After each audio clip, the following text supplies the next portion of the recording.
A large proportion of the world's heritage fruit and vegetables are either extinct or heading that way. Our next guests are on a quest to save New Zealand's heritage organic seeds. Welcome world-renowned expert in seed saving Kate Baxter and heritage seed enthusiast Peter Mathias. Good morning, you two. Good morning. Good morning. What exactly are they, heritage seeds, and why should we care? Why should we save them? Well, the heritage seeds are the seeds that were selected and bred and grown by our ancestors and passed on down from one generation to another. They were seeds that were actually selected to nourish us. So why have they gone? How's it happened? Well, we actually stopped gardening. 30 years ago, we had the last generation of people that had gardened all their lives and were dependent on their food. And we started doing our work just at the point when they were looking for people to pass their seeds to, because they knew they were really special and they had a really strong relationship with them and they didn't want to see them go. And so we started collecting them at that point, kind of by chance, really. But it's true, Jeanette. You know, my parents grew their vegetables.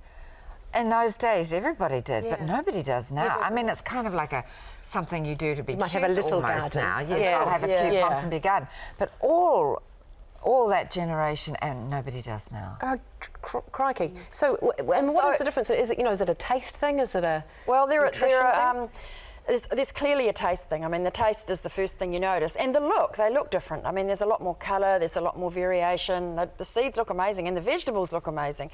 The taste is really different, and there's a lot more flavours and a lot more depth, and that you pick them over a longer season because they haven't been selected for machine harvesting. There are lots of things you see, but we now know from the taste and the feeling we get, and from science, that there's huge differences in the nutrition. And that's the big concern now, is that we know that there's a link between, even the United Nations is saying that there's a link between every known disease and nutrition. Yeah.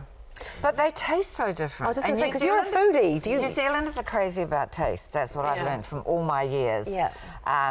That will be the decision they make when they're buying something.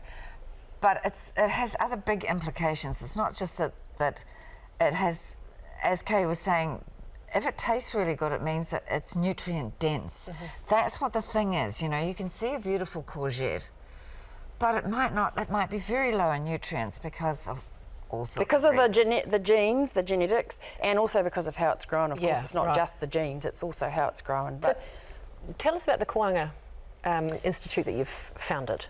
Well, we started saving these seeds about 30 years ago, and the old fruit trees too. The same thing has happened there.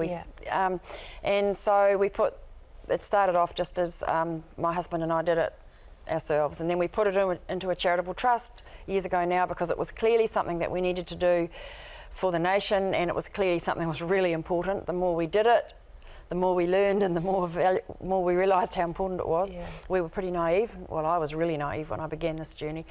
But now it feels like we've reached a point in time, not just for the Koanga Institute and not just for New Zealand, but actually all around the world, where we've got a health crisis. The science is starting to show us now that we actually need nutrient-dense food if we want to maintain our health. And there are small groups of people around the world who've kind of brought the seed to today, and we're struggling. We're really struggling, and we see that the wider community is going to need it and needs it now, really. And so it's about spreading the word, encouraging people to do more research around. But it's also, excuse me, Kay. Kay's very shy. She never talks. No, I can tell. But the really important thing is that Koanga Institute survives. I mean, that's because Kay is the biggest food hero in New Zealand. She's the most important food person in New Zealand. You need to buy more land, though, don't you? We have to buy the land, or we're going to be evicted, basically. And you need basically $700,000 to do so. Yeah. By about June. That's what June this the 6th. tour the Talking to Kay is doing. Okay, it's about raising funds. Good. So tell me about that. Well, there's a whole lot of strategies that we're doing. We've got a really big crowdfunder going up today, and with a movie about our work. And how can people get involved? Donate. Just go online, go to our website www.koanga, Koanga, and .org.nz, and support us by donating or becoming a member, or even just growing the seeds, and sharing them around and talking about it. We're doing this speaking tour. Come to our talks. All of that's on the website. And then we're actually following up, because you're going to be there too. They're amazing. Yeah. I mean, Kay doesn't need me to to help her at all, but the talks are incredibly interesting. Yeah. I mean, they're life-changing information. We're following up the talking tour with a workshop tour, and we're doing 8 of our workshops, and the workshops are totally focused on solutions, how people can take steps to like learn to grow nutrient-dense food, learn to cook and prepare nutrient-dense food for their families, how to urban garden design, how you can do it in a small space, all of that. It's super important. I've learned so much just sitting here in these last 4 or 5 minutes with you guys. So, yeah, very cool. I hope that lots get involved. And come June the 6th, you have $700,000 to buy that land. Yep. Yes. That is what we need. Yay. Yep. Thank you, girlies. Nice to see you. Tomorrow on the show, Europe's Queen of Crime, Camilla Lackberg, is on the couch. We're talking bullying with American inspirational speaker Reggie Dabbs.